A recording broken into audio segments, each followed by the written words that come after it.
오늘 말씀은 레위기 25장 1절에서 12절까지 말씀입니다.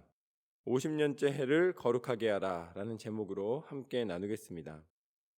하나님이 이제 이스라엘 백성에게 농사를 짓게 하시는 방법들을 미리 알려주십니다. 하나님이 이스라엘 백성에게 이제 밭을 가꾸고 그것도 포도원에 있는 포도를 가꾸는 방법들을 알려주십니다. 그래서 이곳에서 하나님께서 계획하신 일들을 하나하나 나타내십니다. 그런데 이동하는 과정이었기 때문에 하나님께서는 이 모든 것을 다 어떤 방식으로 하시냐면 하나님의 사람들에게 하나님의 뜻을 전하는, 말하자면 하나님이 가나안 땅을 예비하게 하시고 하나님이 그냥 지금은 이동하는 민족이지만 이제는 정착민이 될 것을 미리 준비하게 하십니다. 그런데 그 가운데서 하나님이 땅에 대하여서 굉장히 중요한 원리를 가르쳐 주시는 거예요. 보통은 이 유목민들은 어떻게 하냐면 이 성막도 맨 처음에 텐트였지 않습니까? 빨리 지었다가 빨리 풀을 수 있는 거주지를 만듭니다. 그리고 동물들을 중심으로 해서 음식이든 의복이든 해결을 하기 때문에 이 목초지에서 풀을 뜯어먹을 수 있는 곳을 찾는데, 말하자면 내가 가꾸는 게 아니라 찾는 데에 능하게 만듭니다. 그런데 하나님은 이스라엘 백성에게 가꾸는 원리에 대해서 미리 가르쳐 주시는 거예요. 특별히 땅의 원리에 대해서 말씀을 해주시는데 1절 말씀부터 보면 이렇게 나와 있습니다. 여호와께서 시내 산에서 모세에게 말씀하여 이르시되 이스라엘 자손에게 말하여 이르라. 너희는 내가 너희에게 주는 땅에 들어간 후에 그 땅으로 여호와 앞에 안식하게 하라. 너는 6년 동안 그 밭을 파종하며 6년 동안 그 포도원을 가꾸어 그 소출을 거둘 것이나 7째 해에는 그 땅이 쉬어 안식하게 할지니 여호와께 대한 안식이라. 너는 그 밭에 파종하거나 포도원을 가꾸지 말며 내가 거둔 후에 자라난 것을 거두지 말고 가꾸지 아니한 포도나무가 맺은 열매를 거두지 말라. 이는 땅의 안식년임이니라. 하나님은 이제 가나안 땅에 들어갔을 때에 행해야 되는 것을 말씀해 주시는 거예요. 마치 아직 비가 오지 않았지만 하나님이 노아를 구별하셔서 부르신 다음에 내가 산에 배를 만들어라. 이 배를 만들어서 이제 앞으로 올 홍수에 대하여서 내가 대비해라 라고 말씀하셨을 때에 믿음을 가진 노아는 그것을 믿었고 그것을 준비한 것처럼 지금 광야길을 걷고 있는 거예요. 아직 가나안 땅에 들어간 적도 없고 이제 가나안 땅을 준비를 하는 세대입니다. 이 사람들은. 그런데 하나님은 가나안 땅에서 행해야 되는 것을 먼저 가르쳐 주고 계십니다. 이게 뭐예요? 이게 하나님 앞에 주시는 비전, 하나님이 주시는 약속을 믿는 믿음입니다. 하나님의 사람은 지금 현재를 살고 있지만 하나님께서 약속하신 것을 믿고 나아가는 사람인 줄로 믿습니다. 그래서 그곳에서 행해야 되는 것을 알게 되는 거예요. 그런데 또 재밌는 것은 지금 이 말을 듣고 있는 세대들은 하나님이 말씀해 주신 이 방법들을 사용합니까? 사용하지 않습니까?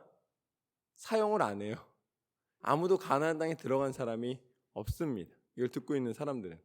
왜냐하면 하나님께서 그 다음 세대, 모세 다음 세대를 이제 새롭게 세우시사 들어가게 하셨기 때문에 이 세대는 들어가서 행해야 되는 게 뭐라는 거를 어떻게 된 거예요? 안 세대입니다.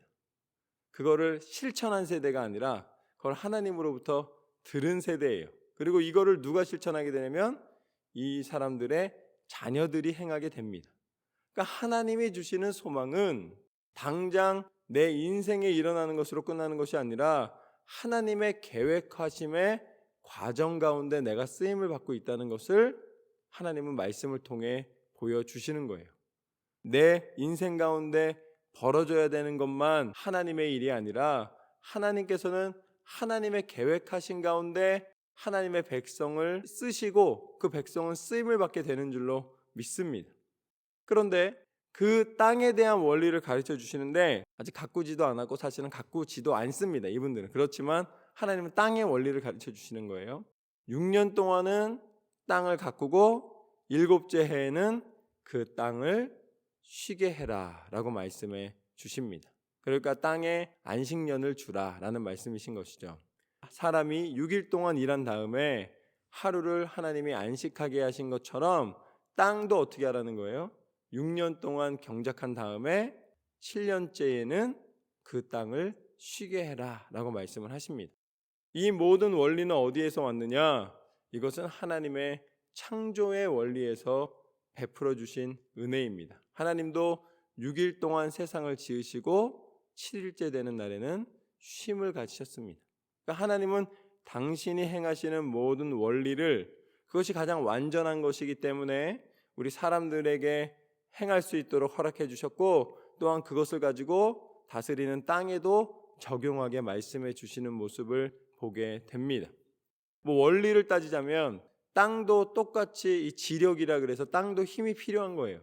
그러니까 10년, 100년, 1000년 계속 땅을 사용하면은 그 땅이 점점 황폐해지는 것이죠. 그러니까 쉼이 필요합니다. 땅도 숨 쉴 공간이 필요한 거예요. 그러니까 그렇게 따진다면, 우리가 과학적인 원리로 따진다면 6년 동안 사용한 다음에 한 해 동안 회복할 수 있는 시간을 주고 또 6년을 사용하고, 이렇게 과학적으로 분석해서 해결을 할 수 있겠으나, 그러나 믿음의 사람은 어떻게 되는 것입니까? 하나님 말씀을 잘 듣고 하나님께서 주신 지혜로 그것을 명령대로 행할 때의 결과는 같다라는 것이죠.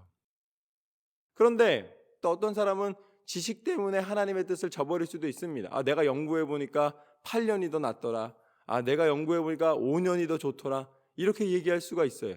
그리고 어떤 사람들은 아예 그거 왜 그렇게 하냐고, 나는 욕심이 있어서 한 해도 쉴 수 없다고, 다 하겠다고, 이렇게 할 수도 있는 거예요. 그렇기 때문에 6년 동안 사용한 다음에 7년 때 쉬기 위해서 지금 이 이스라엘 백성에게 필요한 것은 무엇입니까? 그게 바로 하나님을 신뢰하는 거예요. 이건 하나님을 경외하는 거랑은 좀 다른 종류입니다.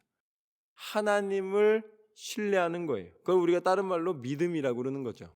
하나님을 믿는 믿음이 없이는 하나님의 뜻을 행할 수가 없음을 기억하십시오. 그러나 하나님을 향한 믿음이 있으면 그 사람은 복잡하게 10시간, 20시간, 100시간 공부하지 않아도 하나님의 뜻을 분별하여 나아가는 지혜가 있습니다. 세상 사람들이 만들어 놓은 지식과 원리 속에서 우리가 살아가는 것처럼 보이지만 그 가장 근본에는 무엇이 있는 거예요? 하나님이 이 땅을 만들어 놓으신 창조의 섭리가 가장 높은 지식이고 가장 놀라운 은혜입니다. 그렇기 때문에 사람이 아무리 공부를 해도 가장 근본에 있는 하나님의 사랑하심과 하나님이 이 땅을 다스리시는 그 능력과 섭리를 깨닫는 것보다 더 큰 지식은 없다는 것이죠. 말씀은 지식으로 읽는 책이 아닙니다. 말씀대로 순종한다는 것은 하나님이 행하라 하셨기 때문에 그걸 그냥 행하는 거예요. 행하고 봤더니 이것이 너무 과학적이고, 그렇게 했더니 땅이 지력이 회복되고, 그렇게 했더니 하나님께서 그렇게 하신 이유를 알게 되는 거예요. 근데 사람들은 대부분 어떻게 해요? 이유를 모르면 하기는 싫어해요. 이거 믿음으로 행해야 된다라고 이렇게 느낌이 와도 바로 뭐에 들어갑니까? 계산하기 시작하는 거죠. 이거는 이렇고 저거는 저렇고 이렇게. 그런데 하나님은 믿음을 통하여 하나님의 일을 나타내시는 줄로 믿습니다. 그런데 그 믿음을 깨닫기가 참 쉽지가 않아요. 그러니까 우리가 더 기도해야 되고 더 말씀 속에 하나님의 지혜를 간구해야 합니다. 말씀 가운데 하나님이 진정으로 우리 인생에 베풀어 주시기를 원하시는 것, 인도하시기를 원하시는 것을 깨닫고 그 길을 실천해 나가시기를 주님의 이름으로 축원합니다. 오늘 하나님은 그걸 말씀해 주셨습니다. 땅의 안식년이다. 그때는 포도나무에 있는 것도 거두지 말고 내 스스로 경작은 하지 말아라 라고 말씀을 하십니다. 그러시면서 6절 말씀부터 보면 이렇게 나와 있습니다. 안식년의 소출은 너희가 먹을 것이니 너와 내 남종과 내 여종과 내 품꾼과 너와 함께 거류하는 자들과 내 가축과 내 땅에 있는 들짐승들이 다 그 소출로 먹을 것을 삼을지니라. 너는 7 안식년을 계수할지니 이는 7년이 7번인즉 안식년 7번 동안 곧 49년이라.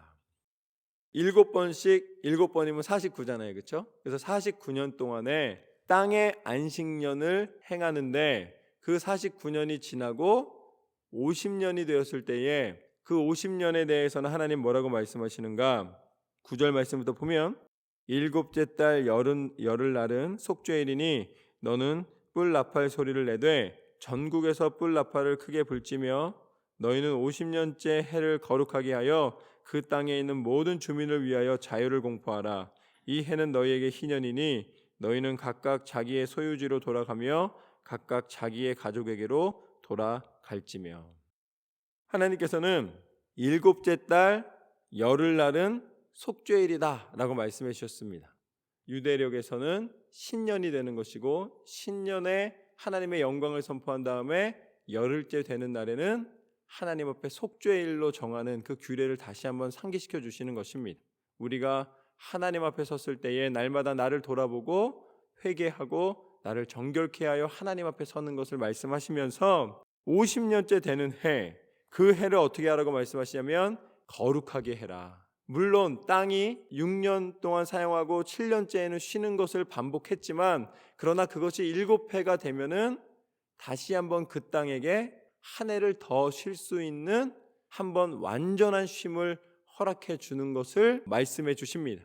그러면서 그 50년째 되는 해를 뭐라고 말씀하시냐면 이 해를 희년으로 만들어라 라고 말씀하십니다. 희년은 무엇이냐면 모든 주민을 위한 자유를 공포하는 날입니다. 그리고 그날에는 각각 종으로 다른 곳에 와서 일을 하고 살았다 할지라도 그때에는 어떻게 하라고 말씀하세요? 자기의 소유지로 돌아가서 자기의 고향으로 돌아가고 모두가 다 만남과 회복과 자유와 또 감사와 은혜를 누리라. 그래서 희년은 다른 말로는 은혜의 해예요. 은혜의 해. 그게 뭐냐면 주빌리입니다. 유대인들이 말하는 주빌리죠. 그러니까 하나님이 거룩하게 하여 주신 해라는 의미와 더불어 단순한 거룩함이 아니라 자유가 선포된 해라는 거예요. 그러니까 사람이 자유함을 누리는 것을 하나님은 이미 약속해 주셨다라는 것이죠. 그래서 11절 말씀과 12절 말씀을 보면 그 50년째 해는 너희의 희년이니 너희는 파송하지 말며 스스로 난 것을 거두지 말며 가꾸지 아니한 포도를 거두지 말라. 이는 희년이니 너희에게 거룩함이 있느라. 너희는 밭의 소출을 먹으리라. 이 희년을 통하여 하나님은 농작이나 이런 걸 통해서 하는 것이 아니라 밭에 있는 것들을 그냥 나 있는 것을 거두어서 먹으면서도 지낼 수 있도록 하나님이 허락해 주시고 베풀어 주신다고 약속을 해 주십니다. 결국 이 희년은 말씀하신 것처럼 기쁨의 해, 은혜의 해는 하나님께서 허락하여 주시는 완전한 자유를 말씀해 주시는 것입니다. 완전한 자유를 선포해 주신 것입니다. 그렇기 때문에 이 희년에 대한 기대는 이스라엘 백성에게는 육신을 입고 살아가는 날에는 고향으로 돌아가는 것, 이 희년은 육신을 입고 있는 우리에게는 완전한 쉼, 이별이 아니라 다시 만남이라는 의미가 있다면 이 희년의 약속이 하나님께서는 어떤 것에 그림이 되게 해주시는가, 이 희년을 통해 뭘 기대하게 해주시는가, 그것이 바로 하나님께서 천국의 소망을 이 땅 가운데서 보여주시는 해가 바로 이 희년입니다. 우리가 천국 가면 어떻게 되는 거예요? 우리가 그리던 모든 가족과 믿음의 동역자들을 다시 만나게 되는 거예요. 다시 우리가 우리의 본향으로 돌아가게 되는 것입니다. 우리가 고향 그러면 어디예요? 어디가 고향입니까? 고향은 부모님이 계신 곳이 고향이잖아요. 부모님한테 가잖아요. 내가 태어나서 자란 곳. 우리 인간의 가장 근본적인 본향은 어디냐면 하나님이 계신 곳입니다. 그래서 하나님께서 우리를 불러주셔서 당신의 백성 삼아주시고 당신의 자녀 삼아주시고 당신과 함께 거하게 하시는 곳, 그곳을 하나님께서는 예비해 주셨고 약속해 주셨어요. 그래서 이 희년은 무엇을 상징하는가? 하나님의 나라를 상징하는 것입니다. 이 희년은 하나님과 동행하고 우리가 육신의 몸을 떠나 하나님 앞에 섰을 때에 하나님께서 예비해 주신 모든 만날 수 없던 사람들을 다 만나게 되고 그곳에서 하나님의 은혜를 서로 고백하게 되고 또 이제는 육신에 제한되어 있는 상황 속에 살아가는 것이 아니라 참 자유함과 구원의 은혜를 베풀어 주시는 곳, 그곳이 바로 하나님의 나라 천국인 줄로 믿습니다. 이 희년을 통하여 하나님은 하나님이 천국을 예비하셨다는 것을 분명히 알려주시는 거예요. 그렇다면 유대인들은 이 희년의 기념을 77이 49 해가지고서는 49년을 기다림으로써 50년째 해에 이 희년을 맞이했다면, 기쁨의 해를 맞이하는 원리였다면, 하나님이 궁극적으로 예비하신 천국에 들어가는 길은 무엇인가? 하나님은 우리가 천국에 들어가는 길도 그 사인이 나타나도록 하나님께서는 이 실질적인 길을 만들어 주셨는데, 그 길이 무엇입니까? 그 길이 바로 예수 그리스도의 십자가의 능력인 줄로 믿습니다. 그래서 예수 그리스도의 십자가의 능력을 통하여서 하나님은 하나님 자녀되는 권세를 허락하여 주신 줄로 믿습니다. 그래서 십자가를 통하여 예수 그리스도께서 우리의 모든 죄를 당신의 보혈의 능력으로 씻어주시고, 예수 그리스도의 그 생명의 능력을 통하여서, 부활의 능력을 통하여서 우리로 희년에 들어가는, 하나님 나라에 들어가는 권세를 허락해 주신 줄로 믿습니다. 오늘 하나님이 말씀해 주신 것처럼 아직 그 땅에 들어가기 전에 이미 하나님이 그 땅을 다스리는, 그 땅을 사용하는 원리를 가르쳐 주시고 있는 것처럼, 하나님께서는 아직 우리가 이 땅 가운데 살아가고 있지만 천국 백성으로 살아가는 그 모든 은혜를 예수 그리스도께서 우리에게 말씀해 주신 말씀과 구원의 십자가의 능력을 통하여 우리 가운데 이미 허락하여 주신 줄로 믿습니다. 이제 우리는 천국 백성이며 하나님이 선포하신 희년, 은혜의 해, 자유의 해를 기대하며 살아가는 하나님의 사람인 줄로 믿습니다. 오늘 말씀처럼 날마다 하나님을 바라보며 하나님 뜻대로 순종함으로 하나님 나라를 바라보며 살아가는 저와 여러분의 삶이 되시기를 주님의 이름으로 축원합니다.